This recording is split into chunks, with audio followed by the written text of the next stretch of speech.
Yo mga ma'am, mga sir, kamusta naman po kayo dyan? At eto, meron po tayong delivery out of Valenzuela City, lalabas ng Valenzuela City. 3 Coco Pandan. So nung nakaraan, ang setup nyan, 2 Coco Pandan sa likod, 1 Coco Pandan sa harap. So pag Honda Click 125 yung motor nyo, huwag nyo ipapasok na paganyan yung bigas, kailangan papunta rito sa ibabaw para magkasya. Ayan. Siguro kaya po nito 4. Sagad na. Wala ka ng panglilima pa. Hindi nakakayanin. So ang panali ko po ay masking tape lang mga kaibigan. Ima-masking tape lang po natin siya. Matibay naman to. Subok na to sa biyahe. So ang pricing nga po pala ng Coco Pandan natin ay 1-1 within Valenzuela City. Free delivery po yan. May available din po tayong bigas na buko panda naman. At ang presyo naman po niya ay 950. Free delivery po within Valenzuela City. Kahit 1 piraso lang ang bilhin nyo, ay di-deliver natin within Valenzuela City. Basta kaya abutin ng motor ko, tricycle ko, di-deliver natin yan. Pag-usapan po natin, meron din akong available na jasmine rice. 1,050 naman po yun. Free delivery within Valenzuela City. So ang presyo nito labas sa Valenzuela ay 1,050 po. Pabiyahin na tayo mga ma'am, mga sir. Ang araw ngayon ay May 1, 2025, Labor Day. At yun, bali sa araw na to ay 9 na araw na akong nag-start ng aking business na bigasan. At nagkaroon ako ng 10 customer sa loob ng 9 na araw. Tapos isang 1 repeat order. Yung 1 repeat order, bali may umulit na customer dun sa 10 napag-alukan ko, sa 10 bumili sa aking customer. Pera pa yung mga pinag-aalukan kong iba na hindi pa umu-order. Sana umu-order lahat, napakarami nun, di ba? So eto, medyo malayo-layo tong pagdadala natin ng bigas. So mga ilang araw din ako hindi nakapagbenta ng bigas, hindi nakapag-alok-alok. Siguro mga 2 araw na walang bumibili sa akin. Kasi nung mga nakakaraan, nung sa loob ng 9 na araw ay nagkakaroon ng alternate na pagbili. Nung nagsimula ako may bumili, kinabukasan wala, tapos kinabukasan may bumili, tapos kinabukasan wala, tapos kinabukasan may bumili. Tapos bilangin nyo na lang kung ilan, hindi ko na natatandaan eh. Tapos 2 araw yung susunod na walang bumili, magkasunod. Kasi nga nagkaroon din ako ng sakit noon, hindi ako nakapag-alok-alok ng bigas. Ang pinakamagandang nakikita kong pag-alukan ng bigas dito, mga kakoko, mga ma'am, mga sir, yung mga kantin. Hindi ko naman kayo, kaya ako naman sinasabi to dahil hindi naman lahat ng tao ay maaalukan ko ng bigas eh. Hindi ko naman masasakop yung area nyo eh. Kumbaga gusto ko lang din tumulong, gusto ko lang din i-share yung experience ko. Mga kantin, kasi mabilis maubos yung 1 kabang bigas o yung 25 kilong bigas. Minsan nga eh, sa experience ko, may nakikita akong kantin dun sa pinipilahan ko eh, yung 3 kabang bigas eh sa loob ng 3 araw 1/4 na lang yung natira sa 3 kabang bigas, diba? Doon sa 3 kaban 1/4 na lang. Oh, ang bilis, diba? Eh ang tubo dito eh, sabihin na nating maliit na maganda, diba? Maliit na maganda kasi maliit kung pa isa-isa lang, tapos kung madalang yung benta mo, maganda kung madalas. Sa lahat naman siguro ng negosyo ganun eh. Ayun. So ang estimated ko na kinikita ng supplier niya sa kanya doon sa kantin na yun sa loob ng 1 buwan, 164,000.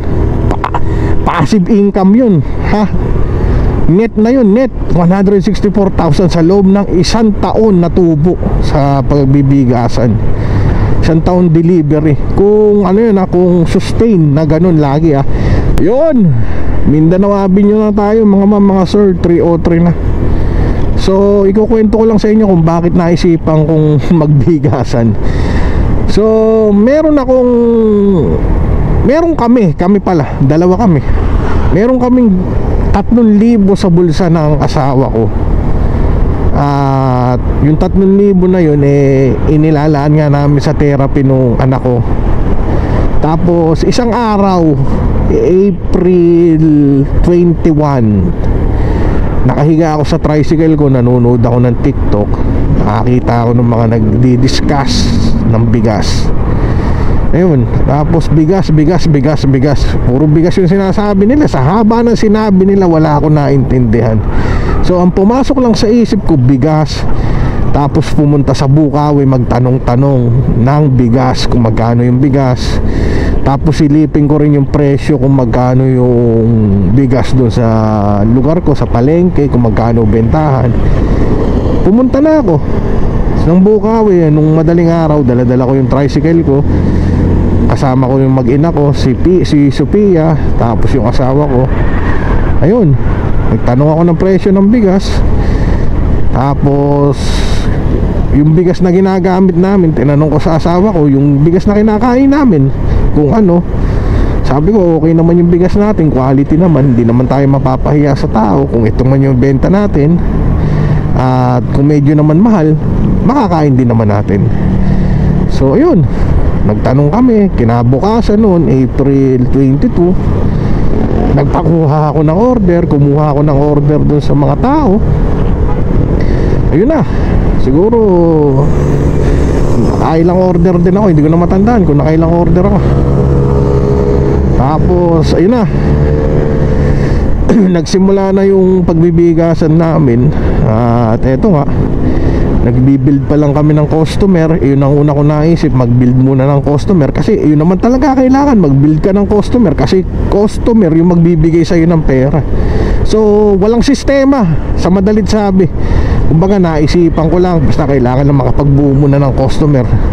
Yun pala, may sistema pala. Unang-una, magbuo ng customer at magpa-order, yun lang. So hanggang ngayon ganun pa rin yung ginagawa ko. Nagpapa-order pa rin ako, nagpapa-order. Yun nga, naikwento ko nga sa inyo kanina, meron nag-repeat order. Ito ang dala-dala ko, may nag-repeat order na doon sa 10 inalokong customer, di ba? Meron na nag-repeat order. So yun, salamat sa Panginoon at may nag-repeat order. Tapos yung pagkaka-repeat order pa niya, maganda rin yung takbo ng karsada. Ito, holiday, walang traffic, walang ganong hassle, hindi ganong hirap magmaneho. Yun lang yung history ng bigas. Tapos nga pala, experience, pahabain ko lang yung vlog natin experience ko dito sa bigas. Ano bang pinakamagandang experience na i-share ko sa inyo? Yun.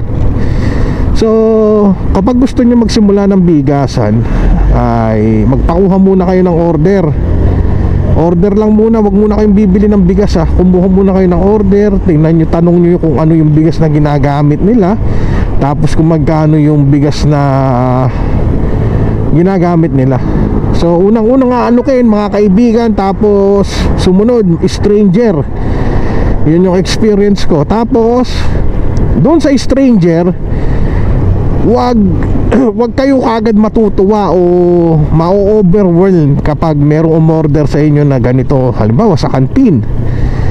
Sa kantin kasi pinakamagandang pinakamagandang mag-alok ng bigas, pinakamagandang mag-supply ng bigas sa kantin. Bakit sa kantin? Kasi nga mabilis silang nakakapagpaubos ng bigas. Kumbaga magi stable yung bigas na binebenta mo sa kanila. Di ba? Kumbaga magkakapera kayo sa kantin talaga. Kasi nga benta lang kayo ng benta sa ng bigas sa kanila. Ngayon, kapag may umorder sa inyo at stranger nga, hindi nyo pa gaano kakilala, mag-sample muna kayo ng isang bigas, isang kaban bigas sa kanya. Huwag kagad kayong huwag kagad kayong kukuha ng maramihan na bigas na gusto niyang orderin o ginagamit niya. Sample lang, madali naman kumuha kung tutuusin Ang mahirap yung bigas na kinuha mo hindi mo kagad maibenta. Baka kasi yung umorder sa inyo ng bigas, magbago yung isip. Tapos ang dami yung in-order na bigas, hindi pala siya talaga kukuha. Mahirapan kayong i-dispose o ibenta yung bigas na yun. Imbis na tumutubo na o na ibebenta nyo na yung bigas nyo sa ibang variant na bigas, naka-stock lang doon sa in-order ng customer na yun. Kaya wag basta-basta magtiwala. Guys, ito na yung bigas natin, no? Tinulak yung tumulak yung bigas papunta dito. Ayan, tingnan nyo yung sablay yung tape ko, guys. Buti hindi hindi nadisgrasya. Kailangan mas makapal yung tape. Nagtitipid din kasi ako sa tape. Mahal yung tape 50.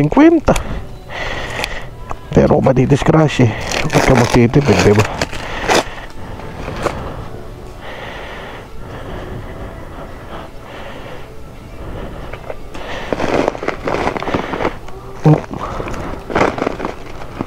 Oh, may aso.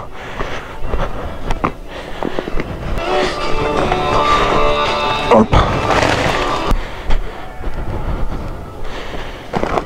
Hirap kuhanin. Lumakuha.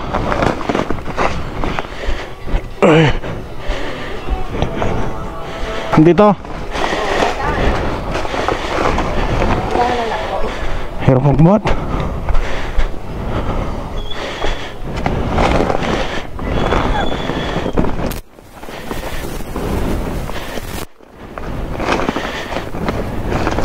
Ayaw madukot.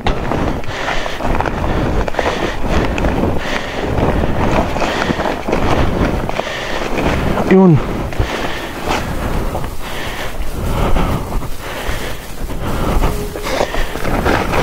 Oh. Oh. Guys, buti na lang hindi mainit at hindi ma-traffic. Pauwi na tayo, guys, at biyahe naman tayo ng tricycle. Tapos hanap ulit tayo ng customer ng bigas. Sana ay magkaroon tayo ng magkaroon pa tayo ng maraming customer. Sana ay lagi naman may awa ang Diyos. Sana ay bibigyan naman tayo ng Diyos. Yun nga, sigurado yan. Basta nasa Diyos ang awa, nasa tao ang gawa. At lagi nating isasama ang Diyos sa ating mga pangarap. Pasalamat tayo lagi sa mga biyayang pinagkakaloob niya sa araw-araw, maliit man o malaki. So maraming salamat sa panonood nyo. At sana ay may natutunan kayo doon sa mga pinagsasabi ko. At sana rin ay naipaliwanag ko ng gusto. Sana hindi nakakalito yung mga pinagsasabi ko, diba? Hirap kasi ako magsalita So yun lang. Babay na mga kaibigan. Maraming salamat po sa inyo.